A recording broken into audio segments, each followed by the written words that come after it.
ये मेरा चैनल है तनवीर स्टडी पॉइंट। देखिए, अब मैं इसमें आपको जो सिखाने जा रहा हूँ वो है इंग्लिश।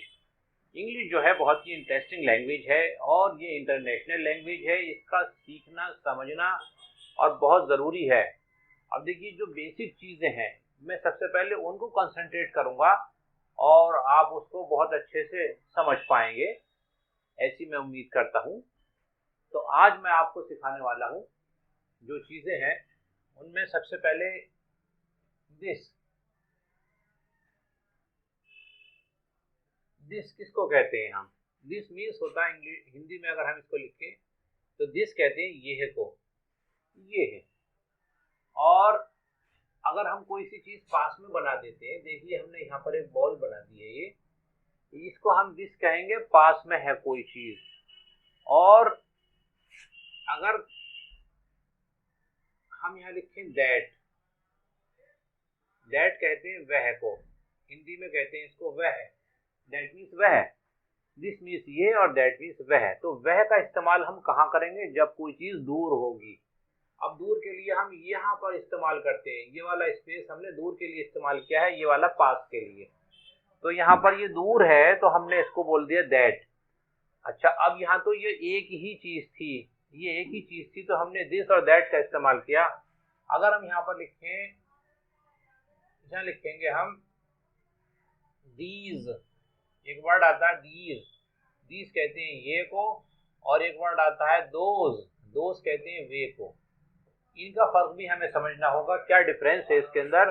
दीज मीन्स ये का मतलब होता है कि यहाँ पर पास में कुछ ज्यादा चीजें। और वे का मतलब होता है दोज का मतलब बहुत सी चीजें जो डिस्टेंस पर हैं, दूरी पर हैं, तो हम उनको बोलेंगे दोज। ये दोज हो गया, ये यहाँ पर ये दोज हो गया। ये हमने नियर के लिए, पास के लिए है, ये दूर के लिए है ये जगह, तो हमने यहाँ पर दोज के लिए, दूर पर ये जो चीजें बनी थी उनको हम दोज बोलेंगे।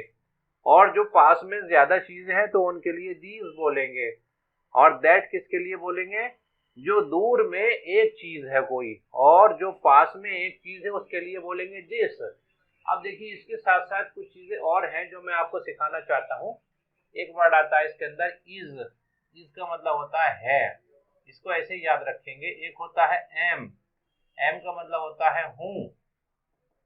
और आर का मतलब होता है हैं। ये पहले इन वर्ड्स को सीखना होगा हमें। इज, एम और आर का मतलब क्या क्या होता है। इज कहते हैं है और एम कहते हैं हूँ, ये हूँ जिसके अंदर ये चंद्र बिंदु बनता है। और आर कहते हैं को। अब देखिए, हम किसका यूज किसके साथ करेंगे? इज का इस्तेमाल और एम का इस्तेमाल। एम का इस्तेमाल होगा आई के साथ में। अगर कहीं पे आई लिखा हुआ है, आई मीन्स मैं, आई को हिंदी में कहते हैं मैं, आई मीन्स मैं होता है ये।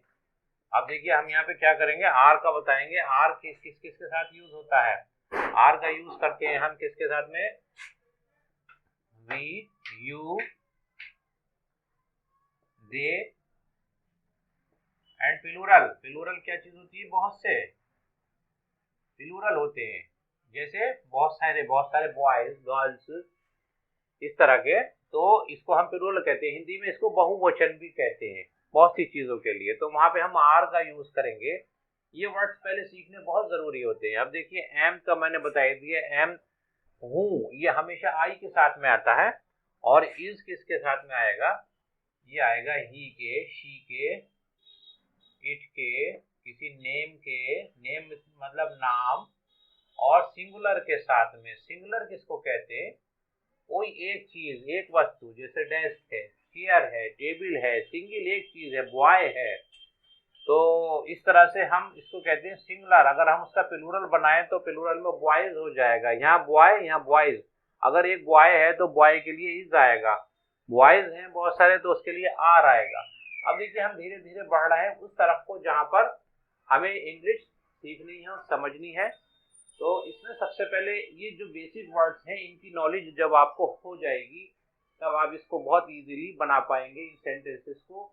जैसे एक छोटे छोटे सेंटेंस मैं आपको बताऊंगा, इन सेंटेंसेस को आपको सीखने में मज़ा भी आएगा और आप इसको आसानी से सीख पाएंगे।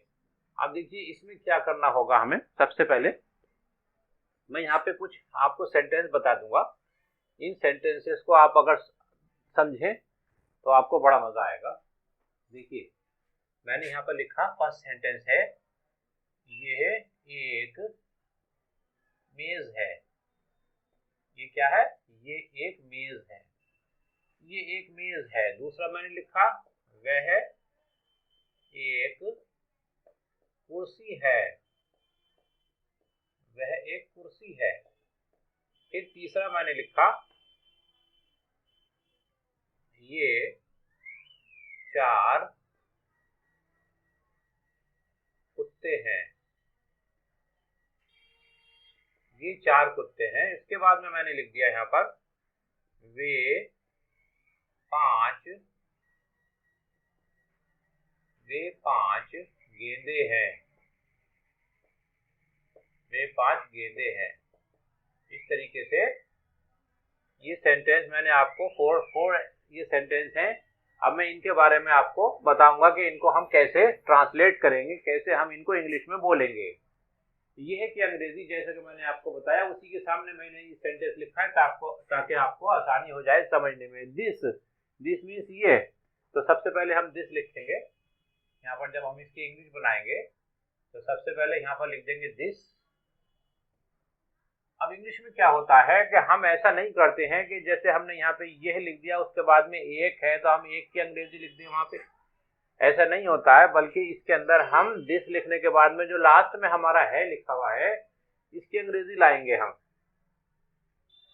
तो जो इसका सिस्टम है इंग्लिश के समझने का, वो है सब्जेक्ट, वर्ब और ऑब्जेक्ट। अभी आपको ये मुश्किल लगेगा थोड़ा समझने में कि भाई ये सब्जेक्ट क्या है और वर्ब क्या है और ऑब्जेक्ट क्या है। मैं सिंपली आपको बता देता हूँ कि इसके अंदर कुछ भी समझने की ऐसी बात नहीं है। सब्जेक्ट उसको कहते हैं जो काम का करने वाला होता है, उसको हम सब्जेक्ट कहते हैं, और जो काम हो रहा होता है उसको हम वर्ब कहते हैं, और जिस पर काम होता है उसको ऑब्जेक्ट कहते हैं।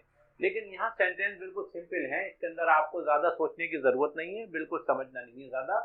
सिर्फ आप ऐसे समझें कि लास्ट में जो है लिखा हुआ है हम उसकी अंग्रेजी यहाँ पर लिखेंगे, this is.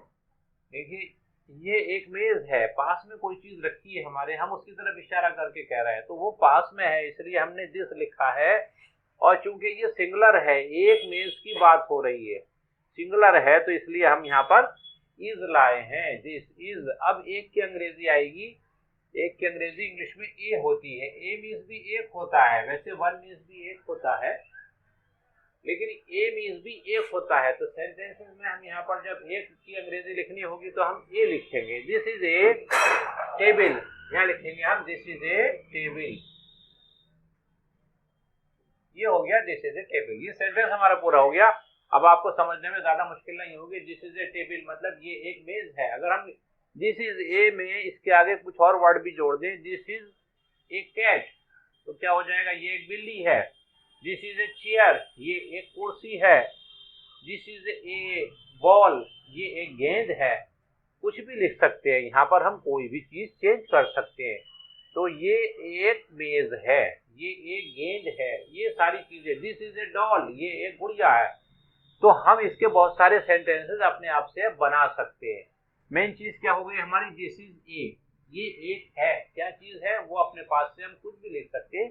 This is a lamp, ये एक लैंप है। दिस इज ए शू, ये एक जूता है। तो हम कुछ भी लिख सकते हैं। दिस इज ए पेन, ये एक पेन है। अब देखिए हम सेकंड नंबर पर आ जाते हैं। अब दूसरा, ये अगर आपको क्लियर हो गया हो तो आप कमेंट करके मुझे जरूर बताएं, जितना भी मैं आपको एक्सप्लेन कर रहा हूं। सेकंड नंबर पे आ जाएंगे हम। वह के लिए हमने सेंटेंस लिखा था, वह एक कुर्सी है। तो वह की अंग्रेजी जैसा कि आपको मालूम है, मैंने आपको बताया था, दैट होती है। तो यहाँ पे हम पहले दैट लिख देंगे।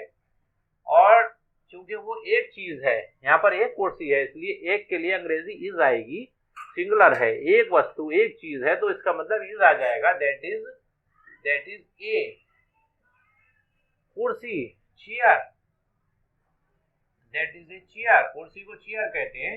तो अब ये क्यों लिखा हमने दैट, जो वस्तु दूर रखी हुई है, जो ऑब्जेक्ट दूर रखी हुई है, उसके लिए हमने दैट का यूज किया है। तो हमने क्या किया इसको, दैट इज ए चेयर, वह एक कुर्सी है। तो अगर इसके बदले हम चेयर के बदले कुछ और भी कह सकते हैं, दैट इज ए डोर, वह एक दरवाजा है, दैट इज ए मैन, वह एक आदमी है, दैट इज ए बॉय, वह एक लड़का है, दैट इज अ टेबल, वह एक मेज है। हम यहाँ कुछ भी कर सकते हैं। अब आपने दो चीजों को सीख लिया, दिस और दैट को। This is a table, that is a chair. Next आ जाता है नंबर 3 हमारे पास में, ये का इस्तेमाल कैसे करेंगे। ये 4 कुत्ते हैं, ये की अंग्रेजी दीज होती है, यहाँ मैंने आपको पहले बताया है, दीज आ जाएगा यहाँ पर, THEAC, दीज। अब देखिए यहाँ पर ये प्लूरल है, प्लूरल में हम क्या करते हैं, आर का यूज करते हैं, दीज आर आ जाएगा यहाँ पर। तो दीज आर कितने हैं यहाँ पर, इसका नंबर आ जाएगा 4। दीज आर 4 डॉग्स, यहाँ लिखेंगे हम, दीज आर 4 डॉग्स। अब देखिए इसको हम दोबारा पढ़ के समझ के देखते हैं। दीज मीन्स ये, आर मीन्स है, 4 मीन्स 4, डॉग्स मीन्स कुत्ते, ये 4 कुत्ते हैं।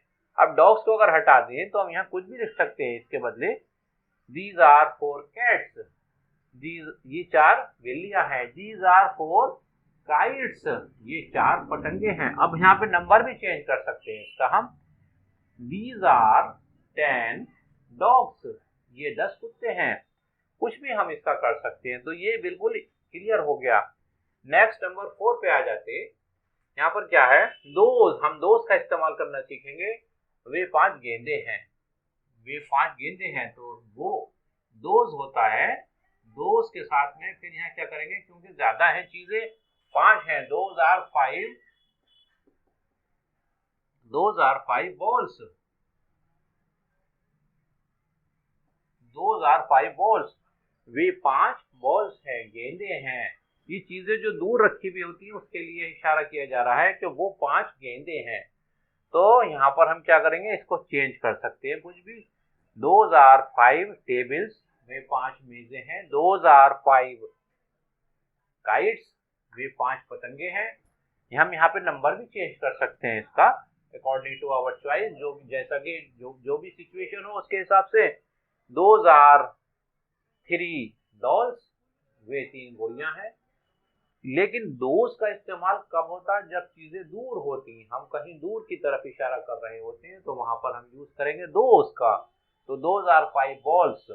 तो इस तरह से हमने दिस का, दैट का, दीज का और दोज का इस्तेमाल भी सीख लिया, साथ ही साथ हमने इज का, आर का भी इस्तेमाल सीख लिया। अब हमारे पास में एक चीज बचती है, एम। एम का इस्तेमाल हम कहाँ करते हैं, जहां पे आई आता है। हमने मैं का कोई सेंटेंसेस में नहीं लिखा है, तो देखिए मैं आपको बताने के लिए यहाँ पे एक सेंटेंस मैं का भी लिख देता हूँ। तो मैं का सेंटेंस में एक आपको बता देता हूँ, मैं एक लड़का हूँ,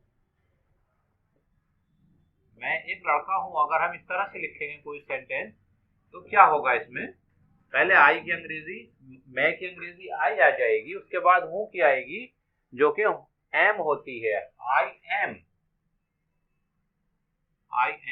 ए बॉय।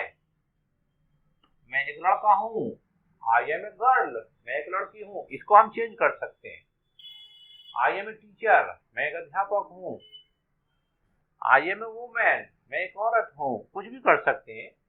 तो यहाँ पर एम का यूज भी आपने सीख लिया, इसमें देखिए एम का यूज भी आपने सीख लिया, आर का भी सीखा, ये देखिए आर का सीखा, इसका सीखा, इसके अलावा दिस, दैट, दीज, दोज, ये सारी चीजें आपने सीख ली। मैं समझता हूँ कि आपने काफी सीख लिया होगा। और जो अगर आपकी समझ में बात नहीं आ रही है, आप प्लीज कमेंट बॉक्स में जाकर कुछ भी कमेंट कर सकते हैं। और प्लीज आप मेरे चैनल को सब्सक्राइब कीजिए, शेयर कीजिए। Thank you.